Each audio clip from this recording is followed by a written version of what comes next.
Sinusundan talaga ng mga characters at sitwasyon.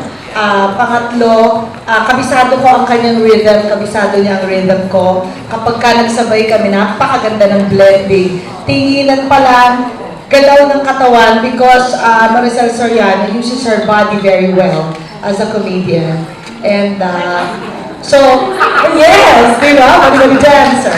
And then, she has her unique way of delivering her lines na favorite natin ang kanyang flavor.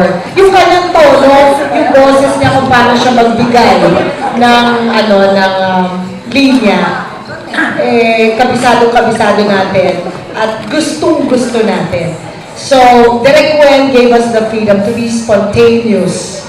And every now and then, Maricel and I, we surprise each other. Sometimes, nahuhuli nga kami ng action. Yung action na narinig ko ba? Ba't pa tayo nagtatawanan? Pinagtatawanan namin yung aming gagawin sana. Pagdating naman ng eksena, iba pa rin ang lalabas.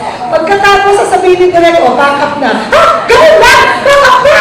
Nagugula ako kami di ba? Totoo yung sinabi. Dahil yung ginis daw ka ng close.